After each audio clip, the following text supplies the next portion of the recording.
धुरंधर 2 देखने के बाद आपके दिमाग में भी ये सवाल डेफिनेटली आए होंगे। सबसे पहला सवाल है कि एक्चुअली में जमील जमाली का कैरेक्टर क्या था एंड एक्चुअली में उसने क्या क्या चीज़ें करी थी आज तक अपने 40-45 साल तक। अब देखो यहाँ पर बहुत सारे इंटरेस्टिंग चीज़ें होती हैं। सबसे पहली बात, हम जब देखते हैं धुरंधर 2 के एंड के अंदर, जब यहाँ पर अपने हमजा को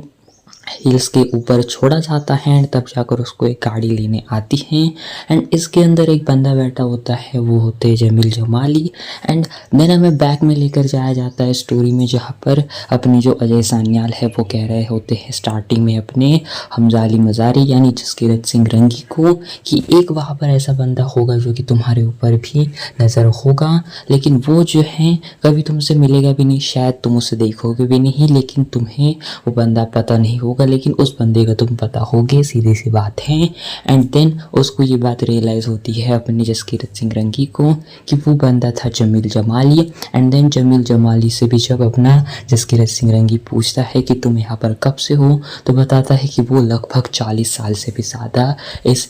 पाकिस्तान के अंदर रह रहा है, क्योंकि उसको भेजा गया था यहाँ पर पॉलिटिक्स में घुसने के लिए। एंड जमील जमाली का जो कैरेक्टर था वो लगभग, बहुत कहा जाए तो लगभग पिछले 40 साल से पाकिस्तान की इंटरनल पॉलिटिक्स में घुसा था एंड हर एक चीज़ के बारे में उसे ये चीज़ें पता थी एंड इसलिए उसकी जो पहुँच है वो बहुत बड़ी हो चुकी थी ऑलरेडी। तो ये चीज़ें थी एंड एक्चुअली में हम देखते हैं कि वो इंडिया वापस नहीं जाता अपने जसकीरत सिंह रांगी के साथ में, लेकिन वो वहीं पर ही स्टे करता है क्योंकि और भी चीज़ें फ्यूचर में ज़रूर होगी। एंड इसीलिए जो रिजवान भी हैं वो भी अभी फ़िलहाल पाकिस्तान में हैं एंड जमील जमाली भी पाकिस्तान के अंदर ही हैं। एंड दैट मीन्स उनकी बैक स्टोरी तो हमें नहीं दिखाएगी, शायद मे भी आने वाले हमें दिखाई दे सकते हैं कि शायद आने वाले कुछ मूवीज़ में इस एक्सप्लोर कर सकते हैं कैरेक्टर को, लेकिन अभी फ़िलहाल जमील जमाली एंड रिजवान दोनों भी अभी के लिए फ़िलहाल देखा जाए तो वो इंडिया वापस नहीं आ चुके हैं एंड वो अभी भी स्टिल पाकिस्तान के अंदर ही एज ए स्पाई बनकर रह रहे हैं। दूसरा बड़ा सवाल आता है कि इसके पोस्ट क्रेडिट सीन का। एंड सबसे पहले मूवी एंड होने के बाद में हमें हमजा की पूरी ट्रेनिंग दिखाई देती है, किस तरीके से वो जो पूरे इस मिशन के लिए ट्रेंड होता है। लेकिन वही देखा जाए तो पोस्ट क्रेडिट सीन के अंदर हमें एक और चीज़ दिखाई देती है कि जो उमर है वो जो है यहाँ पर बताता है कि किस तरीके से उसे पता है कि हमजा जो एक रियल इंडियन स्पाई है एंड यहाँ पर पाकिस्तान की गवर्नमेंट ने उसको छोड़ा एंड वो पब्लिक को बता देगा ये सारी चीज़ें कर कर। एंड देन जो वहाँ पर जो देखते हैं कि वो सारे लोग वगैरह हैं, मिनिस्टर या फिर जो भी वो जो गार्डनर बंदा था वो कहता है कि इसको यहाँ से लेकर जाओ, पागल खाने में ले जाओ इसे। एंड देन यहाँ पर देखा जाए तो कुछ इंपॉर्टेंट एसएजी पार्ट 3 के लिए कुछ कंट्रीब्यूट नहीं करता ज़्यादा सीन। यही होगा कि उमर शायद में भी आने वाले कुछ टाइम बाद जो है किसी तरीके से वहाँ से छूट जाए एंड पूरे पाकिस्तान में ये बात बता दे कि ऐसी सारी चीज़ें हुई थी एंड पाकिस्तान की गवर्नमेंट ने उसको भेजा। तो दैट मीन्स ऐसा वो कर सकता है इन फ्यूचर, लेकिन इन्होंने भी किस तरीके से ये सारे सीक्रेट्स जो हैं शेयर करे थे पाकिस्तान की, वो भी चीज़ में भी बाहर आ सकती, लेकिन अभी के लिए देखा जाए तो एज सच इतना ये कुछ ज़्यादा लिए अभी के लिए करते नहीं। एंड देखा जाए तो ये फिलहाल कुछ पोस्ट क्रेडिट सीन ज़्यादा खास तौर पर भी एक इम्पॉर्टेंट चीज़ ऐड नहीं करता। बाकी तीसरा सवाल आता है कि क्या एक्चुअली में दाऊद इब्राहिम का कैरेक्टर यानी पटेल साहब जिसको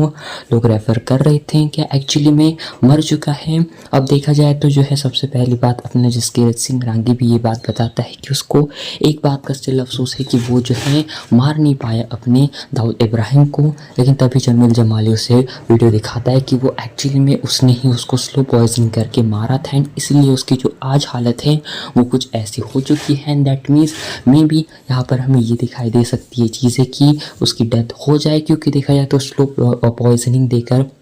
इसलिए मारा क्योंकि तड़पा कर मारने में जो मज़ा होता है वो एक बार में मारने में मज़ा नहीं होता, ऐसा वो जमील जमाली कहते हैं। तो देखा जाए तो यहाँ पर अभी करंटली भी देखा जाए तो दाऊद इब्राहिम के बारे में कोई जानकारी वगैरह अवेलेबल नहीं है, ना ही कोई फ़ोटोज़ वगैरह भी। तो देखा जाए तो उनकी जो फ़ोटोज़ भी यूज़ करी थी वही कुछ आप कह सकते हो लास्ट उनकी फ़ोटोज़ भी अवेलेबल थी ओवरऑल सोशल मीडियाज़ पर। तो देखा जाए तो अभी करंटली में भी ये पार्ट 3 में भी ये कुछ चीज़ें कर सकते हैं, क्योंकि अगर देखा जाए तो अभी भी जिस कंडीशन कंडीशन के अंदर उसको हमें धुरंधर 2 के अंदर देखा था, तो उस कंडीशन के बावजूद भी वो जो सारी चीज़ें हैंडल कर रहा था, तो शायद मे बी और कुछ टाइम तक वो ज़िंदा रहें एंड सारी चीज़ें हैंडल करें एंड बड़ी चीज़ें हैंडल करें। एंड अब तो मेजर इकबाल भी नहीं रहा, तो अब डेफिनेटली बहुत सारी चीज़ें उसके ऊपर ही आ जाएगी। लेकिन वेल आई थिंक बड़े साहब अभी के लिए फ़िलहाल तो डेड नहीं है, लेकिन मे बी आने वाले टाइम में ये भी चीज़ें हमें दिखाई दें। एंड अब आता है चौथा सवाल कि क्या एक्चुअली में धुरंधर 3 आएगी एंड क्या धुरंधर द रिवेंज के बाद धुरंधर का पार्ट 3 आएगा।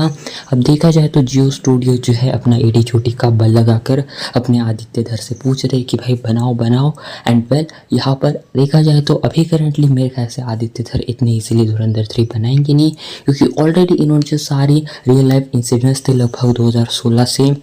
अराउंड लगभग कितना भी आप मान लो, तो इन्होंने बहुत सारी अभी रिसेंट की ईयर्स तक स्टोरी को रियल लाइफ तक कवर करा है। एंड एज सच देखा जाए तो अभी मे भी मेरे ख्याल से ये धुरंधर 3 का आइडिया इतना जल्दी ना लेकर आएँ, 4-5 साल बाद में भी इसके ऊपर ये काम स्टार्ट करें। एंड आई थिंक मेरे ख्याल से 2030 से पहले तो धुरंधर 3 के बारे में कोई चीज़ से भी क्लियर आउट नहीं होगी, क्योंकि आई थिंक अब द इमॉर्टल अश्वत्थामा बनाने का प्लान होगा अपने आदित्य धर का, जो कि मे भी वो बना सकते हैं या तो रणवीर सिंह के साथ ही, या फिर मे भी अल्लू अर्जुन के साथ जा सकते हैं द मॉडल अश्वत्थामा के लिए, या फिर जो आदित्य धर एंड अपने जियो स्टूडियोज के साथ में रणवीर सिंह का जो नेक्स्ट प्रोजेक्ट है, जो कि मे भी कोई एक अलग सब्जेक्ट के ऊपर होगा, शायद उसकी स्टार्टिंग हो सकती है। लेकिन मेरे ख्याल से धुरंधर 3 इतनी जल्दी नहीं आ सकती एंड आई थिंक मेरे ख्याल से भी स्टिल ज़रूरत भी नहीं है, क्योंकि और भी चीज़ों को एक्सप्लोर करना बाकी है आदित्य धर के लिए। लेकिन इन सभी सवालों से बड़ा आखिर में एक सबसे बड़ा सवाल बचता है कि क्यों जसकीरत सिंह रंगी जब अपने घर जाते हैं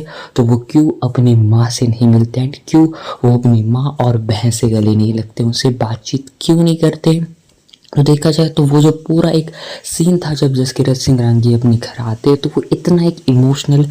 मोमेंट था पूरे के पूरे फिल्म का। तो देखा जाए तो जब वो यहाँ से गए थे तब उन्होंने अपने फैमिली की फ़ोटो को जलाया था, एंड जब वो इंडिया वापस आते तो उन्होंने अपनी पाकिस्तान के अंदर जो फैमिली थी यानी यलीना एंड उसका बेटा, उनकी भी फ़ोटो जलाई। यानी दैट मीन्स अब उसने देखा जाए तो हर एक लाइफ को उसने पीछे छोड़ा, जो भी सारी उसकी चीज़ें हुई। एंड जब वो इंडिया से पाकिस्तान जाता है तो अपनी इंडिया की सारी मेमोरीज वो जो है बर्न आउट करता है। एंड जब पाकिस्तान से वापस इंडिया आता है तो देखता है कि वो पाकिस्तान की भी मेमोरी जो है बर्न आउट करा है। लेकिन जब वो घर आता है तो तब देखता है कि उसकी फैमिली खुश है, उसकी माँ उसकी बहन खुश हैं एंड स्टिल वो जो है जी रहे हैं अपने लाइफ के अंदर। एंड स्टिल उसको एज सच लगता है कि कुछ उसकी अभी के लिए देखा जाए तो ज़रूरत नहीं है उसके घर वालों को, क्योंकि उसके बिना भी वो खुश हैं। एटलीस्ट अब उन सारी चीज़ों से वो लोग मूव ऑन कर चुके हैं एंड सरकार उनको पैसे तो दे रही है, लेकिन पैसे सारी चीज़ें होती नहीं। बट आई थिंक जो जसकीरत सिंह रंगी है